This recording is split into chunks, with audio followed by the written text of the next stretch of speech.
अनंतपुर गांव में नरेंद्र नाम का एक आदमी था। नरेंद्र का गांव में एक ढाबा था। नरेंद्र नेक नियत से अपना ढाबा चलाया करता था और जो भी खाना बचता था वो आसपास के कुत्तों को खिला देता था। एक बार उसके ढाबे के पास एक बंदर आया। वो बंदर नरेंद्र के हाथ की रोटी देख रहा था। अरे तुझे भी खाना खाना है? आजा आजा आजा खा ले।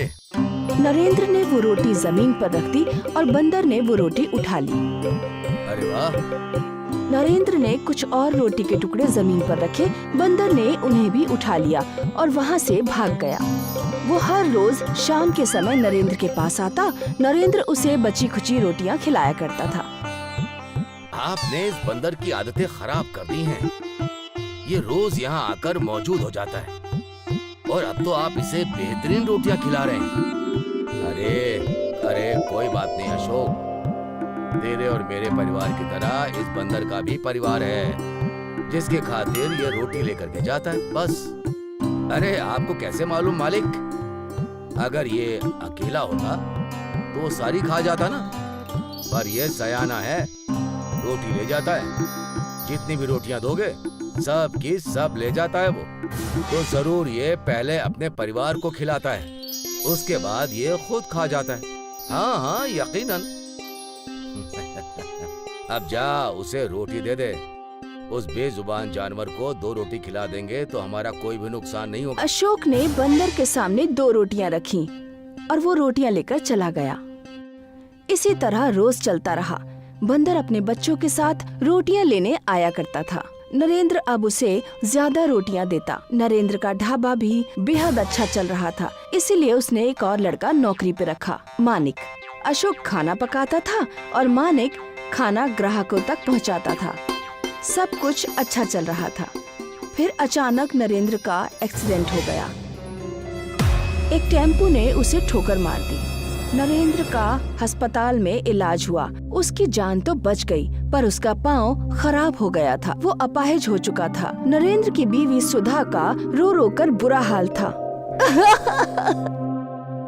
न जाने ऊपर वाले को हमसे क्या परेशानी थी जो हमारे साथ ये सब हो गया।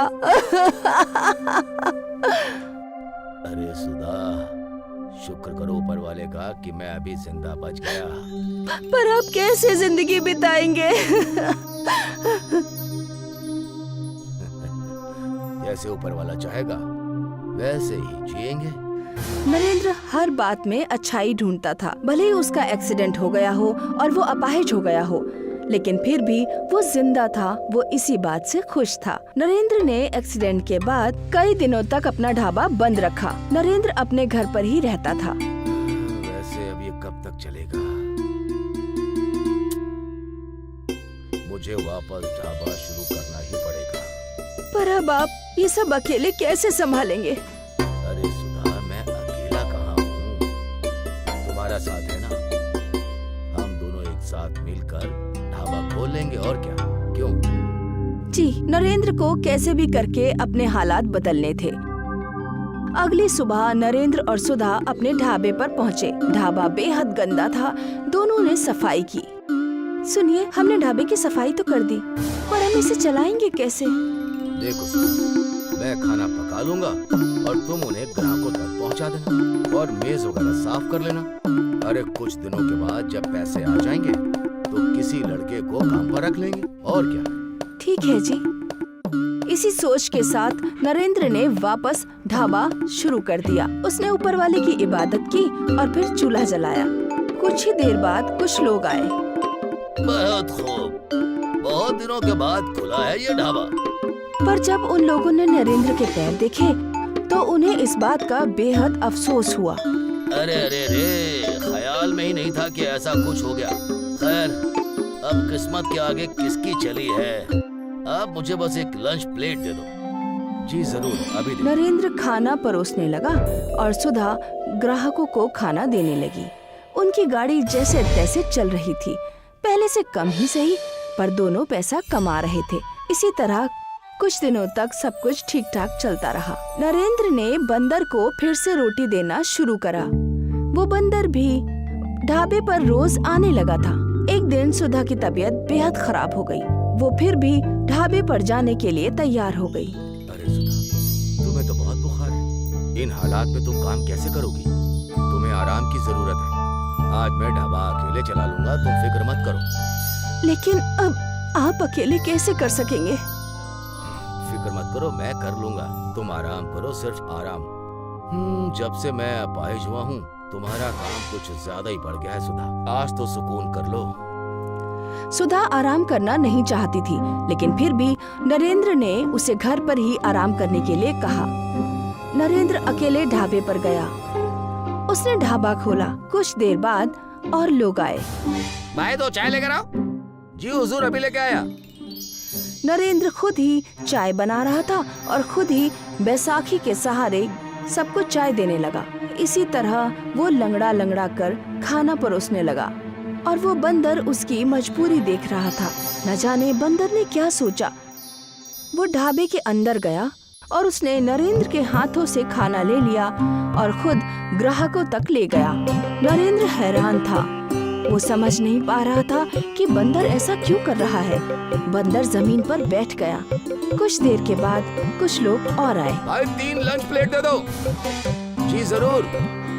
और प्लेट के लगते ही बंदर ने वो प्लेट उठा ली और उसे ग्राहकों तक ले आया और वो दूसरी थाली लेने आया और फिर तीसरी। सारे लोग हैरान थे। अरे वाह, ये तो बहुत ही अच्छा। भाई, आपके यहाँ बंदर काम करता है? जी नहीं, बंदर काम नहीं करते, बस ये तो मेरी मदद कर रहा है। मैंने इसे रोटी खिलाई थी, तो ये तो बस मेरी मदद का हकदार बना हुआ है। ओह अच्छा। पूरे दिन बंदर नरेंद्र के ढाबे पर काम करता था और दोपहर में बंदर को नरेंद्र ने 3-4 रोटी दी। रोटी लेकर बंदर भागने लगा। शायद ये अब वापस नहीं आएगा। पर नरेंद्र हैरान हो गया जब कुछ देर बाद बंदर वापस लौटा। अब उसके साथ उसके 2 बच्चे और उसकी बीवी भी थी। बंदर ने बच्चों को पेड़ पर बैठा दिया और वो और उसकी बीवी ढाबे के अंदर आ गए। और फिर जब भी ग्राहकों को खाना देना होता, बंदर और उसकी बीवी दोनों ग्राहकों को खाना देते और जूठे बर्तन भी उठा लाते। सुबह से शाम तक ये सिलसिला चलता रहा। शुक्रिया दोस्त। नरेंद्र ने बंदर और उसके बच्चों और बीवी के लिए अच्छा खाना बनाया और बंदर और उसके बच्चों को खिलाया। उस दिन के बाद से रोज बंदर ढाबे पर खाना खाने आता। मुंबई शहर के भीड़-भाड़ वाले इलाके में शांता की इडली का स्टॉल था। सालों से शांता इस इडली स्टॉल को चलाकर अपना और अपनी बेटी का गुजारा कर रही थी। अब तो उसकी बेटी रानी भी बड़ी हो चुकी थी और अब माँ बेटी मिलकर इडली फरोख्त किया करते थे। मैडम, 1 प्लेट इडली देना, सांभर थोड़ा ज्यादा डालना। हाँ? जी। शांता बाजी, मुझे भी 1 प्लेट इडली दीजिए। आपकी प्लेट पहले से तैयार है। हर दिन आप मेरी प्लेट पहले से ही तैयार कैसे रखती हैं? मैं दूर से ही आपको देख लेती हूँ। अब तो इतने साल हो गए हैं कि मुझे पता होता है कि आप कब आएंगी। अच्छी बात है। आपकी इडली खाकर मेरा पेट इतना भर जाता है कि रात तक भूख ही नहीं लगती और मैं दिन भर लोगों के घर में काम आराम से कर लेती हूँ। अच्छी बात है। शांता अपने हर पुराने ग्राहक को बांध कर रखती थी। वो सबसे अच्छे से बात करती थी और सभी लोगों को उसकी इडली बेहद पसंद थी। फिर एकाएक उसकी स्टॉल के बगल में 2 और स्टॉल खुल गए। एक स्टॉल में पकौड़े बिकते थे और एक स्टॉल में सैंडविच। इन दोनों को भी यही स्टॉल लगाना था। मुंबई शहर में स्टॉल लगाने को जगह मिल जाए, यही बड़ी बात है। इन दोनों को भी मिल गई और उन्होंने अपना अपना धंधा खोल दिया ना। अच्छी बात ये है कि किसी ने इडली का स्टॉल नहीं खोला। पर अम्मी, इनकी वजह से हमारे ग्राहक भी इनके स्टॉल पर चले जा रहे हैं। ऐसा नहीं है। ग्राहक बस अपने मन की करते हैं।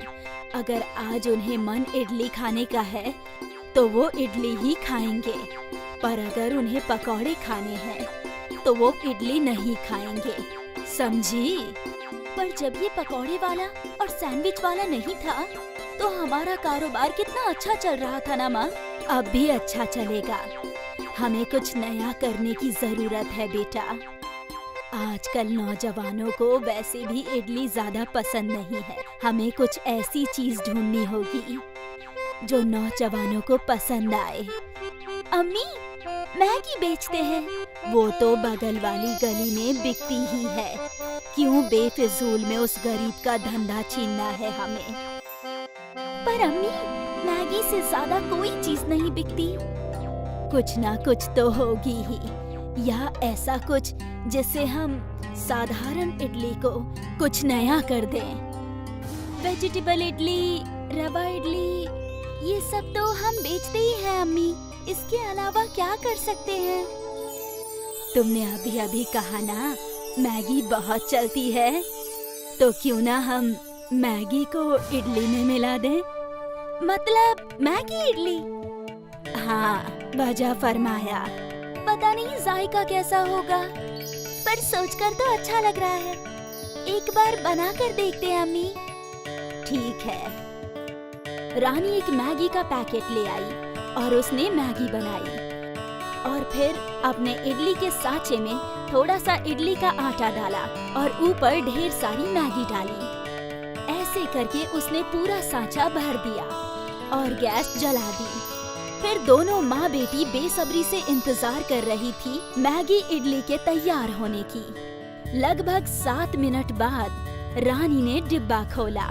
खुशबू तो बहुत अच्छी आ रही है, जायका भी अच्छा ही होगा। रानी ने वो मैगी इडली निकाली और फिर दोनों माँ बेटी मिलकर वो इडली खाने लगे। है तो बहुत ही जायकेदार, लेकिन इस इडली को हमें लोगों को चखाना होगा। ये नई चीज है, कोई खुद से खाएगा नहीं। तो क्या करें? एक काम करते हैं, हर प्लेट इडली पर एक मैगी इडली फ्री दे देंगे। फ्री वाली इडली चखकर लोग मैगी इडली जरूर ऑर्डर करेंगे। हाँ, ये अच्छा है। रानी ने और मैगी बनाई और उससे मैगी इडली बनाने लगी। कुछ वक्त बीता, वही ज़ईफा खातून आई।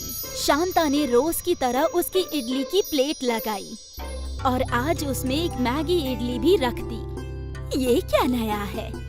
ये मैगी इडली है। आज हम ये हर प्लेट में एक इडली फ्री दे रहे हैं।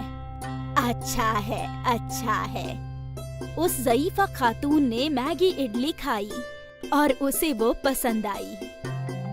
वाह, ये तो अलग है और जायकेदार भी। कुछ और लोगों ने इडली ऑर्डर की और सभी के प्लेट में एक एक मैगी इडली फ्री में डाल दी गई। ये नई इडली तो कमाल है चाची जान। मैगी इडली तो मैं हर रोज खा सकती हूँ। शांता सही थी। नौजवानों को मैगी इडली बहुत पसंद आ रही थी। मुझे एक प्लेट और मैगी इडली देना चाची जान। मुझे भी। मैगी इडली के ऑर्डर्स आने लगे। रानी खुशी खुशी मैगी इडली बनाने लगी।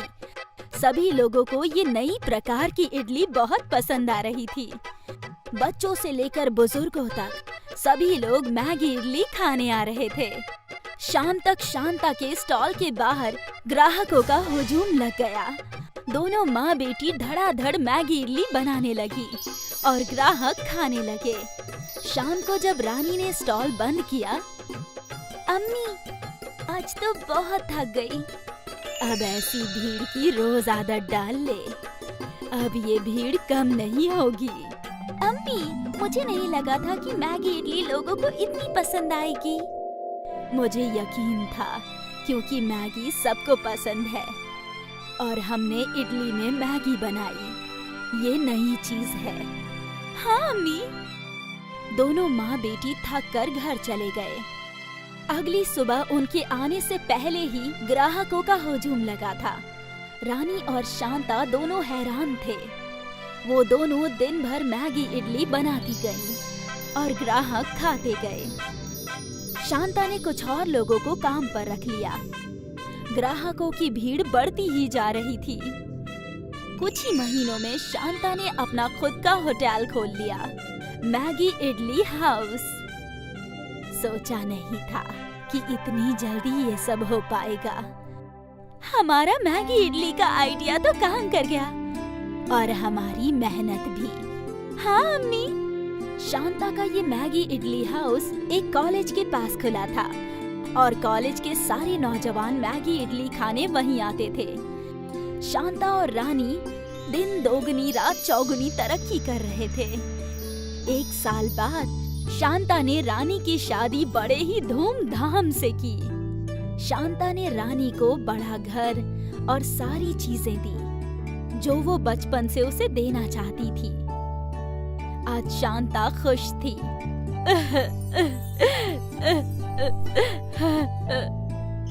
आप रो क्यों रही हैं? पगली, ये खुशी के आंसू हैं। तुझे बचपन से ऐशो आराम की चीजें देना चाहती थी, पर तेरे अब्बा के गुजरने के बाद मैं ज्यादा कुछ नहीं कर पाई।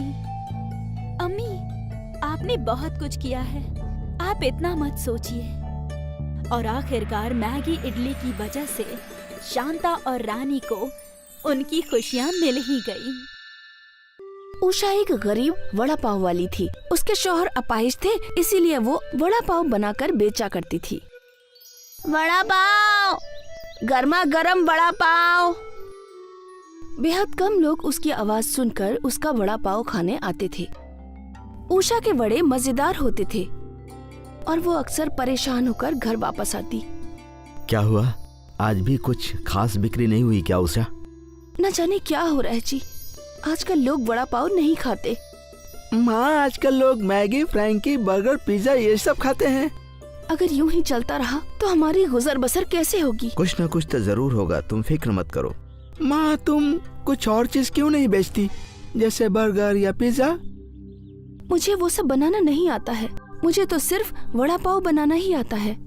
तो हमें वड़ा पाव में ही कुछ नया सोचना होगा। उषा परेशान थी क्योंकि दिन ब दिन उसकी आमदनी घटती जा रही थी।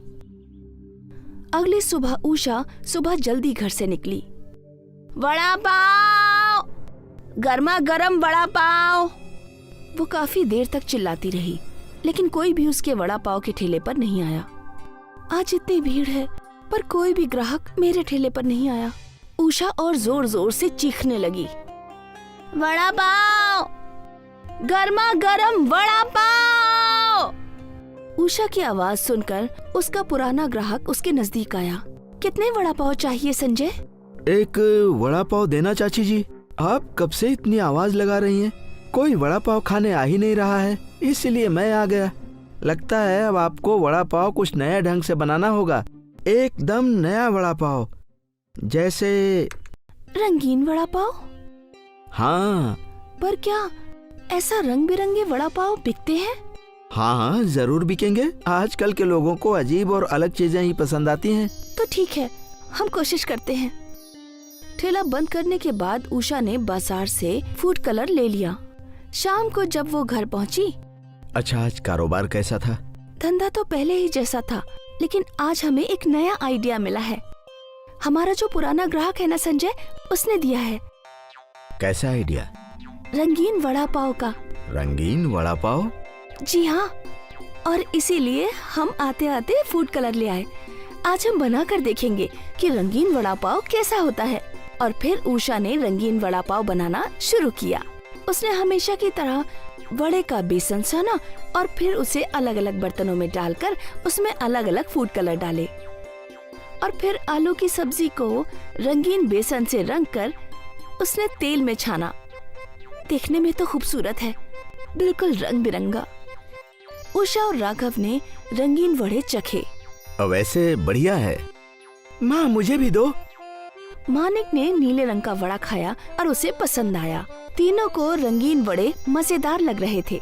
अगली सुबह उषा ने अपना ठेला लगाया और रंगीन वड़े फरोख्त करने लगी। गर्मा गर्म वड़ा पाव, लाल नीले हरे वड़े, रंगीन वड़ा पाव, रंग बिरंगा वड़ा पाव।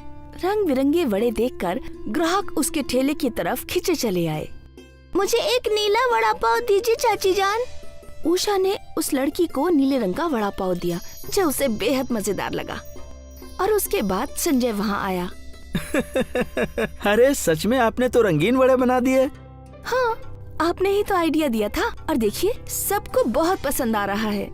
तो इसी बात पर मेरे लिए भी एक रंगीन वड़ा पाव बनाइए। और फिर उषा ने संजय को एक हरा और एक गुलाबी वड़ा पाव दिया। संजय रंगीन वड़ा पाव देखकर खुश था। वाह, सही में लाजवाब है। सोचा नहीं था कि मैं कभी ऐसा रंगीन वड़ा पाव भी खाऊंगा। संजय ने वड़ा पाव खाया। उसके बाद और ग्राहक भी आए।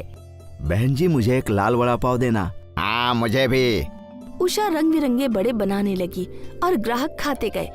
उषा बीच बीच में आवाज लगाती, जिससे लोगों का ध्यान उसकी तरफ खींचता गया। गर्मा गर्म वड़ा पाव, लाल नीले हरे वड़े, गर्मा गर्म वड़ा पाव, गर्मा गर्म वड़ा पाव। एक के बाद एक ग्राहक आते जा रहे थे। कुछ ही वक्त में उषा के सारे वड़े पाव खत्म हो गए और आज उसकी कमाई भी बहुत अच्छी हुई थी। वो खुशी खुशी घर वापस आई। आज बेहद अच्छा काम हुआ, सारे वड़े बिक गए। भाई वाह, क्या बात है। कल से हमें और वड़े बनाने होंगे। ग्राहकों को रंगीन वड़े पाव बहुत पसंद आए। ये तो बढ़िया है। अब तो तुम खुश हो ना? हाँ, हम बहुत खुश हैं। अगले दिन भी वही हुआ। उषा की आवाज लगाते ही ग्राहक रंगीन वड़ा पाव खाने चले आए और आज बस 2 घंटे में ही उषा के सारे रंगीन वड़े खत्म हो गए। रंगीन वड़ा पाव मशहूर हो चुका था और उषा बेहद तरक्की करने लगी थी। अब उसका खानदान बेहद मुतमईन था। उषा बड़े अस्पताल में राघव का इलाज करा रही थी। अब वो ठेले की बजाय एक दुकान में रंगीन वड़ा पाव बेचा करती थी। रोज उषा की दुकान पर ग्राहकों की भीड़ लग जाती। उसके पास में डोसा सेंटर था मोहन का। इसके ग्राहक उषा के रंगीन वड़ा पाव की दुकान में जाने लगे। अरे ना जाने इस रंगीन वड़ा पाव वाले ने लोगों पर क्या जादू कर दिया है। मेरे तो सारे खरीदार भाग गए। मुझे इसे सबक सिखाना ही होगा। उस दिन जब उषा काम में मसरूफ थी तो मोहन ने उषा के लाल बेसन में मिर्ची मिला दी। अभी देखता हूँ लोग तेरा रंगीन वड़ा पाव कैसे पसंद करते हैं। और फिर मोहन अपनी दुकान में वापस चला गया। उषा इस बात से अनजान थी। उसने हमेशा की तरह वड़े बनाना शुरू किया और अपने ग्राहकों को दिया। वाह दीदी वाह, ये तो बहुत अलग है। मस्त, तीखा, लाल, लाजवाब है, एकदम लजीज है। ये सुनकर उषा ने अपने वड़े का आटा चखा। वो समझ चुकी थी कि लाल रंग में मिर्ची मिली है। जरूर किसी ने मिर्ची पाउडर बेसन में डाला है, लेकिन मेरी किस्मत अच्छी है कि मेरे ग्राहकों को ये पसंद आ गया। वड़ा पाव, तीखा लाल वड़ा पाव। और फिर उषा के दुकान के बाहर भीड़ लग गई। सभी को नया लाल तीखा वड़ा पाव बेहद पसंद आया। अरे रे, ये मैंने क्या कर दिया मोहन। हे भगवान, मेरी तो किस्मत ही फूटी है। उषा का तीखा लाल वड़ा पाव भी बिक रहा था। ये देखकर मोहन को बेहद गुस्सा आया। उषा का अच्छा वक्त चल रहा था, इसलिए उसका बुरा चाहते हुए भी उसका अच्छा हो रहा था।